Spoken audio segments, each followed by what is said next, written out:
Good morning, dear students. Now we start part number 3, metallurgy.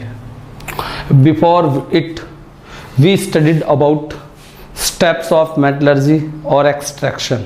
As first is powder form, second is concentration, in which froth flotation method, magnetic separation method, gravity separation method, and chemical method.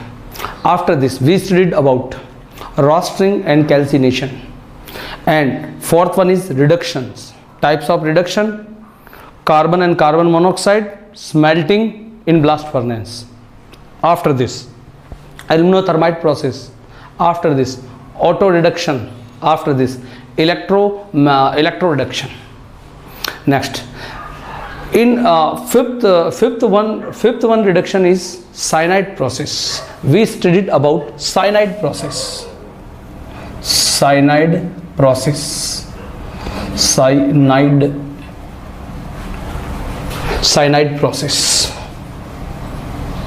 Next, today we study about cyanide process. It is useful for Ag and Au. Gold के लिए और silver के लिए जो method use होता है उसे आप कहते हैं cyanide process. In previous lecture हम देख चुके थे कि Ag का जो आपके पास इंपॉर्टेंट ओर्स होता है वो है Ag2S. Ag2S रिएक्ट करेगा 4NaCN के साथ और रिएक्ट कर कर क्या निकाल देगा बेटा? Na2S बाहर निकाल देगा.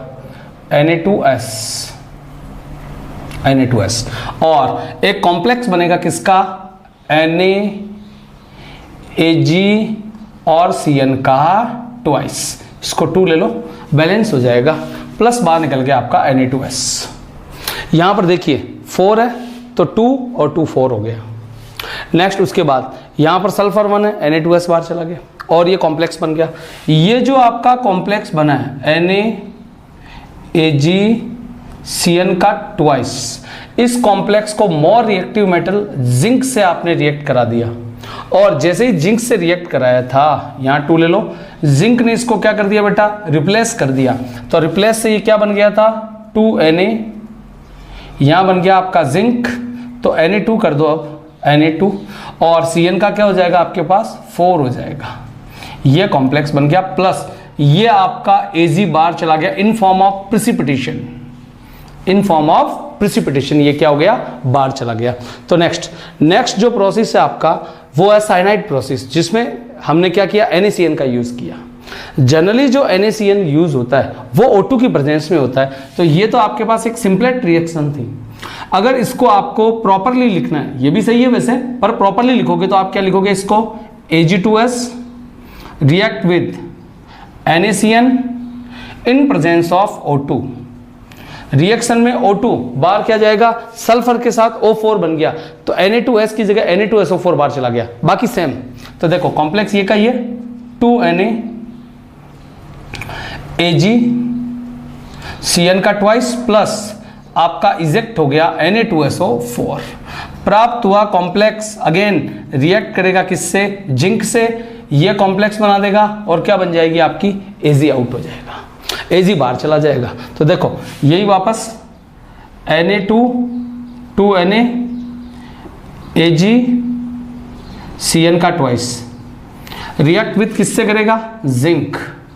More active metal less active metal को रिप्लेस कर देगी. तो इससे बन गया आपका Na2 Zn Cn का 4 और यहां प्राप्त हो गया आपका क्या? Ag 2Ag in form of precipitation. ये इसकी एक सिंपल रिएक्शन होगी. ये O2 की प्रेजेंस में होगी. जनरली जो सोना और चांदी होता है, Ag और Au होता है, ये कैसा होता है बेटा? नेटिव फॉर्म में होता है, फ्री स्टेट में होता है. तो इसकी आयनिक रिएक्शन भी हर बच्चे को पता हो. तो देखो चांदी है वो नेटिव फॉर्म में होगी Ag, तो ये रिएक्ट करेगा साइनाइड से, ठीक है, आयन से. तो इसको ले लो आप 4, इसको ले लो 8 in presence of water and O2. ठीक है, इसकी प्रेजेंस में रिएक्ट करेगा तो Ag अपना कॉम्प्लेक्स बना देगा. ठीक है, तो Ag अपना कॉम्प्लेक्स बनाएगा Ag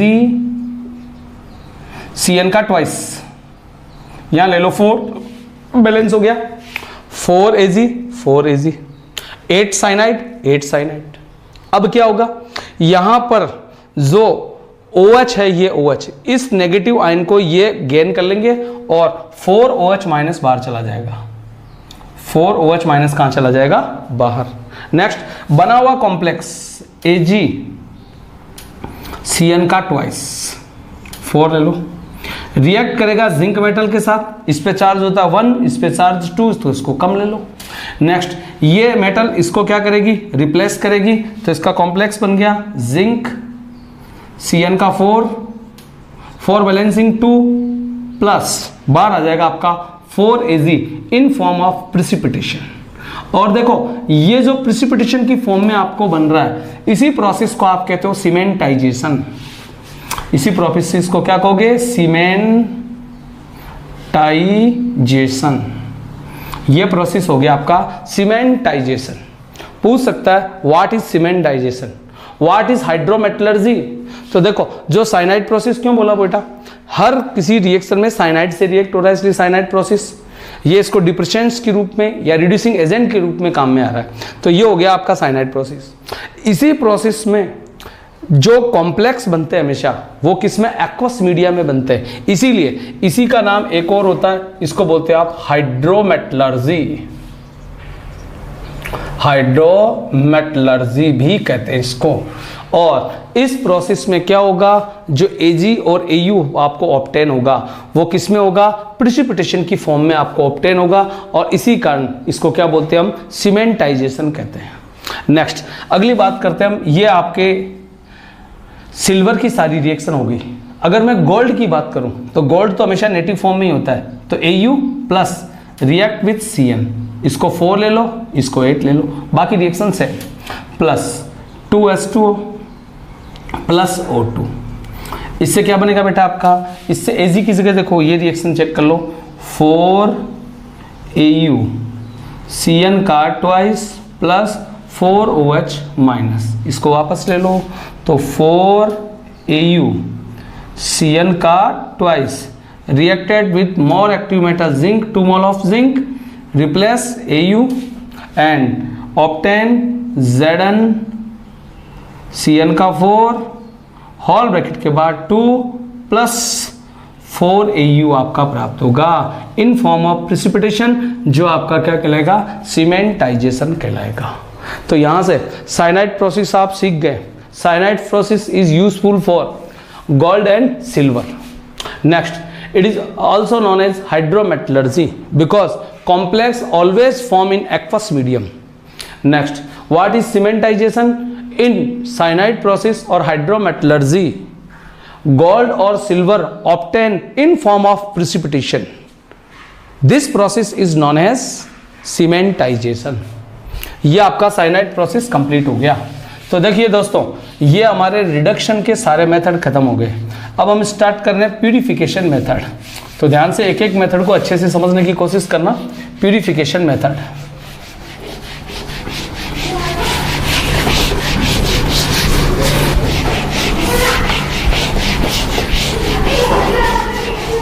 next one is purification.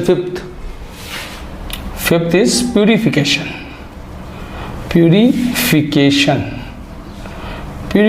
Method. और प्यूरिफिकेशन में first is distillation, second is liquation,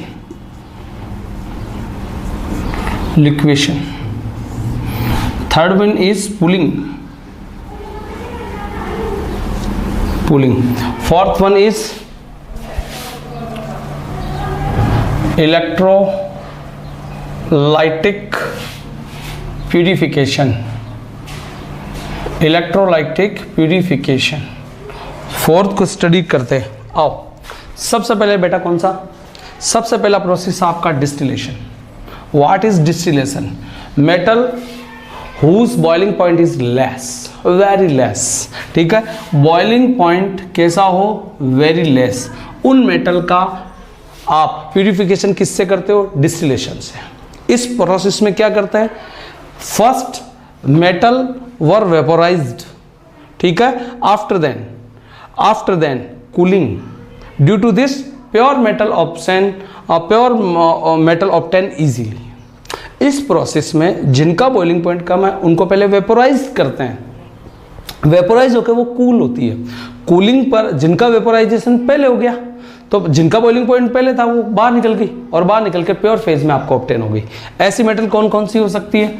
zinc हो सकता है, कैडमियम हो सकता है, मरकरी हो सकता है। जिंक, कैडमियम और मरकरी, इनका प्यूरिफिकेशन किससे होता है? डिस्टिलेशन मेथड से होता है। नेक्स्ट, लिक्वेशन मेथड किनके लिए?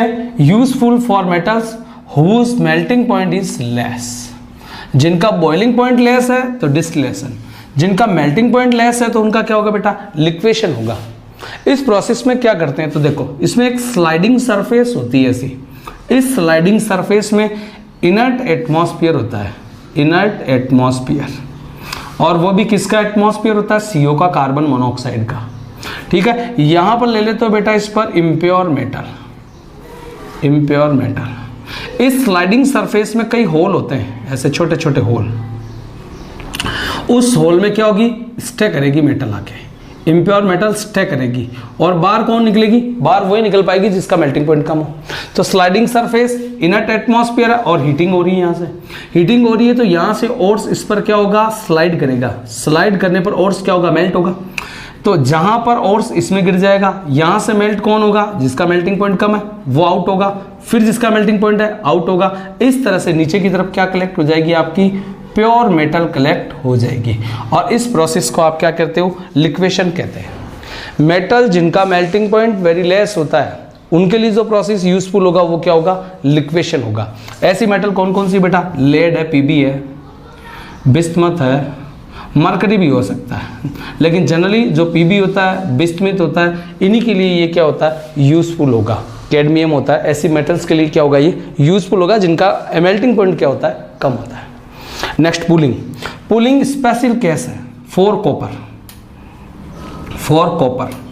कॉपर मेटल के लिए क्या होता है? ये स्पेशल केस होता है। हम क्या करते हैं? बेसेमर कन्वर्टर से जो आपको कॉपर मिलता है वो होता है ब्लिस्टर कॉपर। ब्लिस्टर कॉपर को आप किस में लेते हो? कॉपर के मेटलर्जी में, इसको डिटेल से पढ़ेंगे आज इसको। तो देखो, जो आपके पास क्या होगा, यहाँ पर इम्प्योर कॉपर होगा, उसका आपने एक्वस मीडियम ले लिया, एक्वस कॉपर ले लिया, या इम्प्योर ब्लिस्टर कॉपर ले लिया। इम्प्योर कॉपर लेकर उसमें फ्रेश ग्रीन वुड डाल दिया। यहां पर आपने क्या कर दिया? Fresh green would. Fresh green would होगा तो फ्रेश ग्रीन वुड में से क्या इजेक्ट होगी? ऑक्सीजन इजेक्ट होगी। जनरली जो इस कॉपर में इम्प्योरिटी होती है वो सल्फर की होती है। सल्फर O2 से रिएक्ट करके SO2 वोलेटाइल इम्प्योरिटीज को इजेक्ट कर देगा, इवॉल्व कर देगा, और इवॉल्व करने से वो मेटल क्या हो जाएगी? प्योर। और यही कहलाता आपका पुलिंग। तो ये मेटल किसके लिए हो गया आपका? पुलिंग कॉपर के लिए हो गया, जिसमें इम्प्योर मेटल के एक्वस मीडियम को आप एक पोरस में रखते हो, एक पॉट में रखते हो। पॉट में रखकर फ्रेश जो आपकी ग्रीन होगी, फ्रेश ग्रीन वुड को उसमें क्या कर दो? आप डिप कर दो और रोटेट कर दो। डिप और रोटेट करने से उसमें से ऑक्सीजन निकलेगी। ऑक्सीजन क्या करेगी? इम्प्योरिटी से रिएक्ट करेगी और इम्प्योरिटी को इजेक्ट कर देगी। ये method only useful for copper, इसको बोलते हैं पुलिंग। Next, electrolytic purification. हमारे कोर्स में ये भी कॉपर में, लेकिन जो जनरली यूज होगा वो कैसे होगा वो सुनो। तो सबसे पहले जो मेटल लोगे बेटा आप, वो एक्वस में होना चाहिए। तो सबसे पहले एक पॉट में जो भी मेटल है उसको आप क्या लोगे? मेटल का एक्वस सॉल्यूशन ले लो, एक्वस सॉल्यूशन, एक्वस सॉल्यूशन। ठीक है, इसमें ऑलवेज दो रोडें होगी, एक होगा एनोड, एक होगा आपका कैथोड। अब करना क्या है? और इलेक्ट्रोलाइट में हमेशा, इलेक्ट्रोलाइटिक में हमेशा करंट से इसको हम या एक बैटरी से हम कनेक्ट करेंगे। हमेशा ध्यान रखो, जब जब तुम सेल पढ़ोगे, इलेक्ट्रोकेमिस्ट्री में आपको सेल पढ़ाए जाएंगे। सेल पढ़ेंगे तो लॉन लेंगे। जब भी तुम सेल पढ़ोगे क्या लोगे बेटा? लॉन लोगे। मतलब एनोड हमेशा क्या होगा आपका? नेगेटिव होगा। तो एनोड नेगेटिव होगा, पर इलेक्ट्रोलाइटिक कहीं भी नाम आ गया तो एनोड पॉजिटिव होगा, उल्टा होता है। तो ये प्लस का है, ये हो गया आपका एनोड, ये हो गया आपका कैथोड। तो ऑलवेज तीन चीजें ध्यान रखनी है आपको, का कहीं पर भी आप इलेक्ट्रोलाइटिक चाहे रिडक्शन कर दो, चाहे प्यूरिफिकेशन कर दो, चाहे इलेक्ट्रोलाइसिस कर दो, फर्स्ट चीज होगी आपके पास वो होगी एनोड। नेक्स्ट सेकंड होगी वो होगी आपके पास कैथोड, और थर्ड होगी आपके पास वो क्या होगा, इलेक्ट्रोलाइट होगा, इलेक्ट्रोलाइट होगा। एनोड हमेशा इम्प्योर मेटल का होता है, इम्प्योर मेटल का।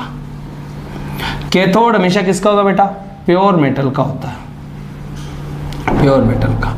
और इलेक्ट्रोलाइटिक क्या होगा आपके पास, एक्वस सॉल्यूशन होगा। अब जैसे चलो कॉपर की बात करते हैं कि फॉर कॉपर मेटलर्जी, तो एनोड क्या होगा, इम्प्योर मेटल, इम्प्योर कॉपर की रोड होगी। कैथोड प्योर मेटल कॉपर की रोड होगी।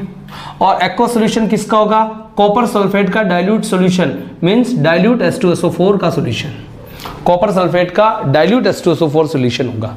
तो अब इलेक्ट्रोलाइट की फॉर्म में आपने क्या डाल दिया यहाँ पर, copper sulphate plus dilute H2SO4, dilute H2SO4।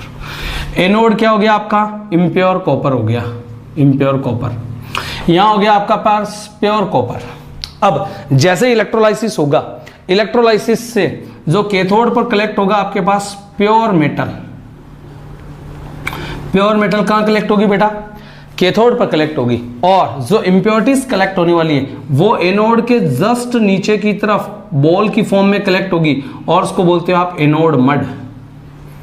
क्या बोलते हैं उसको, anode mud.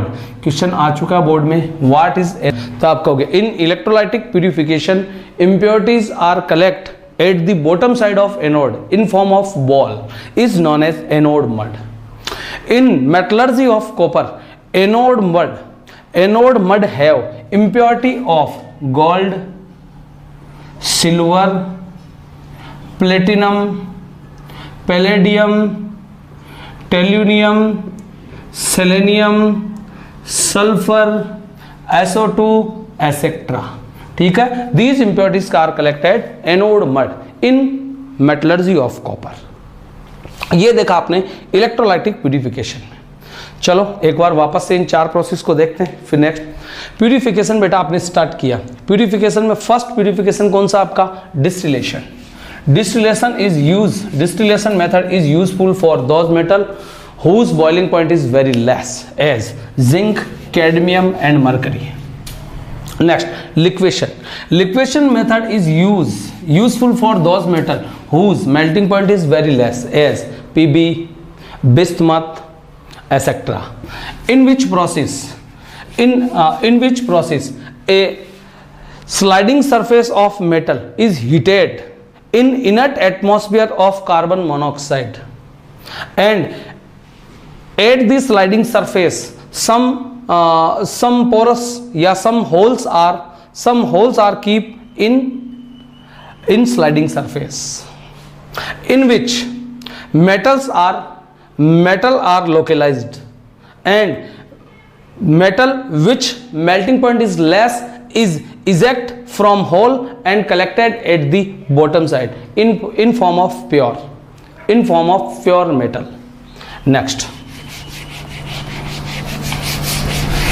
Next, pooling method is useful for copper.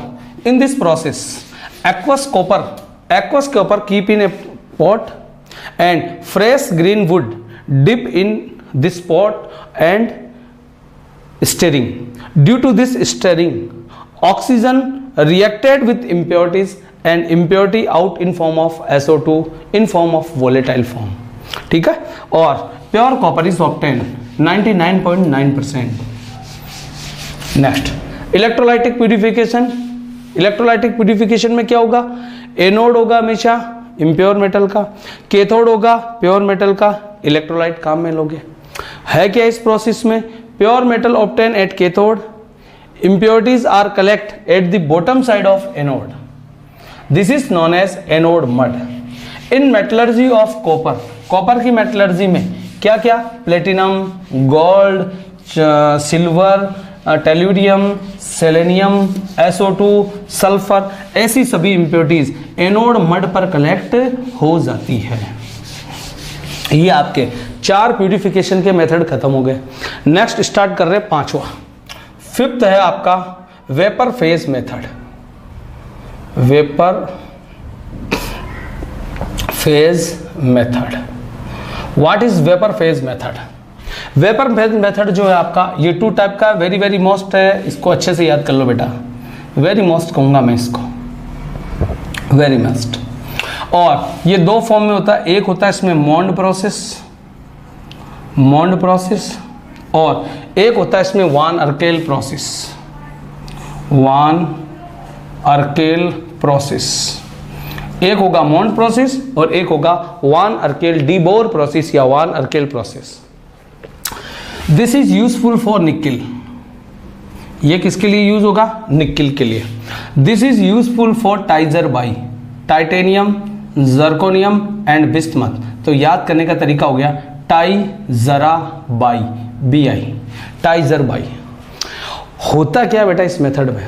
सबसे पहले आप क्या करोगे, वेपर फेज मेथड में इम्प्योर मेटल लेते हो, इम्प्योर मेटल को ट्रीटेड कराते हो लिगेंड के साथ या किसी कंपाउंड के साथ, लिगेंड या कह दो कंपाउंड के साथ। कर दिया, करने पर यह बना देगा कॉम्प्लेक्स, लेकिन ये रिएक्शन किस पे होगी? लोअर टेम्परेचर पर होगी, ध्यान रखना। ये किस पर होगी? Lower temperature. लोअर टेम्परेचर पर इम्प्योर मेटल को लिगेंड के साथ कॉम्प्लेक्स बना दो, फिर आप टेम्परेचर को बढ़ा दो तो हाई टेम्परेचर कर दो, यहां पर हाई टेम्परेचर पर कॉम्प्लेक्स क्या होगा आपका? वेपोराइज्ड होगा। इस वेपोराइजेशन से ये जो मेटल है ये आपको बन जाएगी प्योर मेटल। क्या बन जाएगी? प्योर मेटल बन जाएगी। यही प्रोसेस कहलाता है आपका वेपर फेज मेथड। तो आप कहोगे in vapour phase method first impure metal reacted with any ligand or compound or substance at lower temperature and form a complex. This complex vaporizes at high temperature. Due to this, impurity eject from d orbitals and pure metal obtained. This process is known as vapor phase method. This is principle of vapor phase method. Next, in Mond process useful for nickel, तो आप कहोगे यहाँ पर reaction impure nickel react with 4CO and form complex NiCO4 tetracarbonyl nickel, and at high temperature it dissociate again Ni and CO. This is pure metal and this is impure metal. Temperature यहाँ होगा आपका 330 से 350 kelvin, यहाँ होगा 450 से 470, 330 से 350, तो 350 याद कर लो, 450 तो 350 450, कम और ज़्यादा। होता क्या बेटा देखो, ये डी ब्लॉक ऑर्बिटल्स है, डी ब्लॉक ऑर्बिटल्स में लिगेंड अपना लॉन पेयर क्या करेगा? डोनेट करेगा। 9वें चैप्टर में कोऑर्डिनेशन कंपाउंड में पढ़ेंगे इस बात को। ये अपना लॉन पेयर क्या करेगा? इसको डोनेट करेगा। लॉन पेयर कहाँ जाएंगे? वैकेंट डी ऑर्बिटल्स में चले जाएंगे। वैकेंट डी ऑर्बिटल्स में जाकर क्या बना देगा? कॉम्प्लेक्स। जब आपने वेपोराइज किया तो इलेक्ट्रॉन वापस इजेक्ट होगा, एक्साइटेड होगा। एक्साइटेड इलेक्ट्रॉन क्या करेगा? ऑर्बिटल से किधर? बार की तरफ जाएगा। बार की तरफ जाएगा तो इम्प्योरिटीज भी तो वोलेटाइल होगी, और इम्प्योरिटीज वोलेटाइल होने के साथ साथ इम्प्योरिटीज भी क्या हो जाएगी? उस मेटल से इजेक्ट हो जाएगी। तो ये इम्प्योर क्या बन गया? प्योर बन गया। This is Mond process. अगला टाइजर बाई में क्या होता है देखो, तो यहां पर मैं अगर बात करूं तो जैसे जर्कोनियम है, वान अर्केल डी बोर में टाइजर बाई ये जो किससे रिएक्ट करता है? हेलोजन से रिएक्ट करता है। जैसे आयोडीन से करेगा, क्लोरीन से करेगा, तो जर्कोनियम रिएक्ट करेगा आयोडीन से और क्या बना देगा? कॉम्प्लेक्स ZrHi का 4।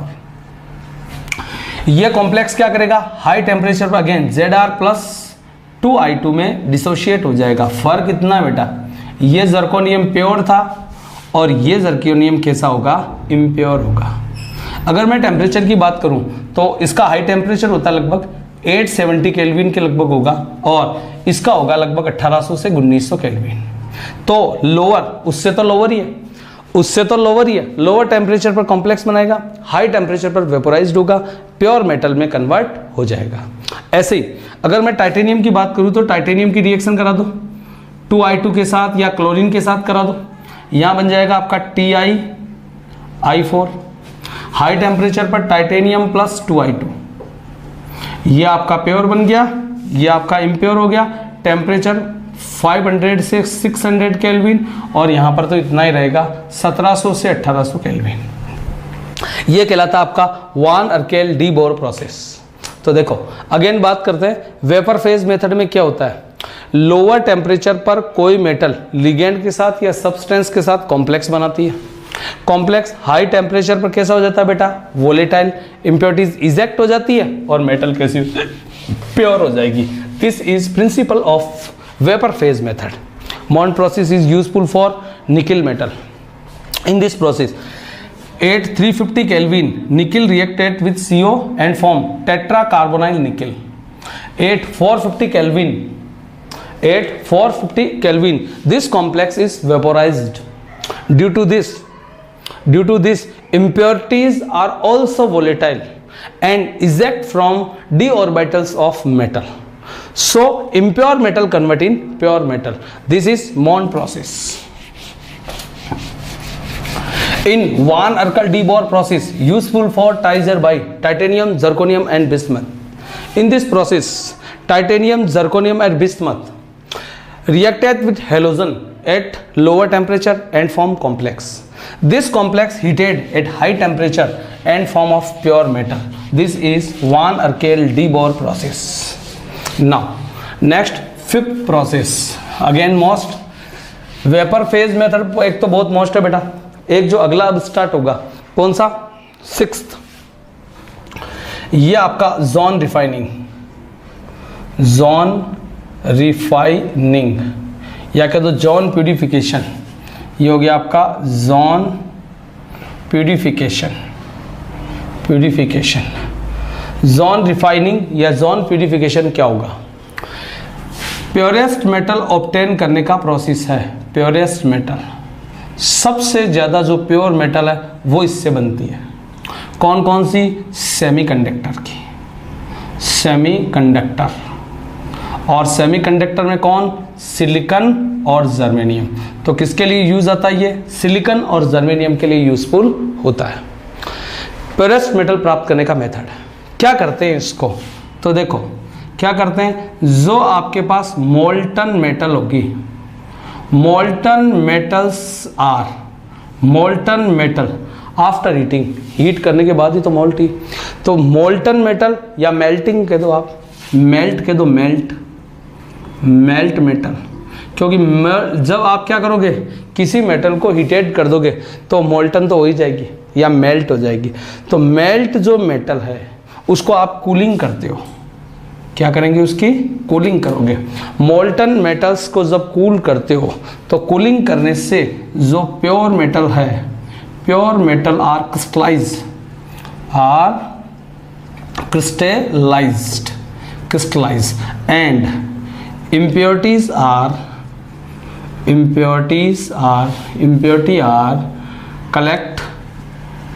collect in molten zone, impurities are collect molten zone। ये प्रोसेस होता है आपका जोन रिफाइनिंग। करते क्या है देखो, तो जोन रिफाइनिंग में आपके पास क्या होगा, जैसे ये इम्प्योर मेटल की रोड है, इम्प्योर मेटल की क्या हो गई आपके पास, रोड हो गई है, इसको आपने गर्म किया, इम्प्योर मेटल की रोड है। इसको एक आपका जो ये आपकी क्या होगी, एक फर्नेस हो गई, भट्टी हो गई, ठीक है। ये आपके पास होगा एक यू कह दो रोटेटरी फिलामेंट, ठीक है, रोटेटरी फिलामेंट हो गया, या यूं कह सकते हो रोटेटरी फर्नेस। उस रोटेटरी फर्नेस में अंदर की तरफ हीटिंग रहती है, इसमें ये हीटिंग चल रही है, यहाँ पर ये हो रही है आपके पास क्या, हीटिंग। इस रोटेशनरी फिलामेंट में आपने क्या कर दिया, इम्प्योर मेटल को शिफ्ट कर दिया। शिफ्ट करने से ये मेटल क्या होगी, मेल्ट होगी, फिर इसको कूल करेंगे। तो जैसे ही कूलिंग करोगे इसमें वेरियस जोन बन जाएंगे, तभी तो इसका नाम क्या है, जोन रिफाइनिंग। तो एक तरफ जो जोन बनेगा वो होगा आपका क्रिस्टलाइन जोन।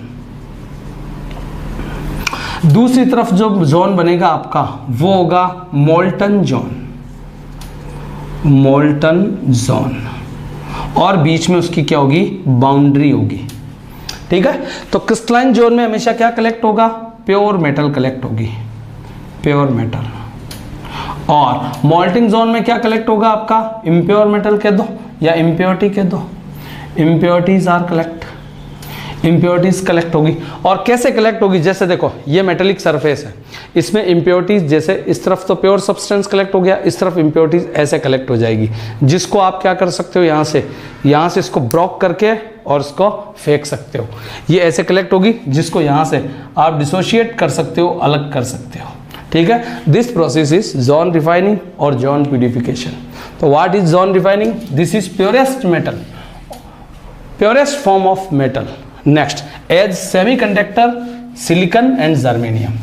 नेक्स्ट, इस प्रोसेस का प्रिंसिपल क्या है, तो मेल्टेड, या यूं कह दो आप, melt metal were cool rapidly. Due to this pure metal are crystallize, या pure metal crystallize first and impurities are collected molten zone. This is principle of zone refining. In this method, a impure metallic plate keep in rotationary filament or connected with rotatory filament. Due to this plate were heated, and after heating then it will cool. Then pure substance collect at crystalline zone and impurities are collect in molten zone. So impurities and pure metals are obtained separately. This process is known as zone refining. This is zone refining. ये दोस्तों हमने purification के 5 से 6 step आपने पढ़े। अगला step next class में लेके आएंगे। Stay home, be safe and study continuously. Thank you, नमस्कार।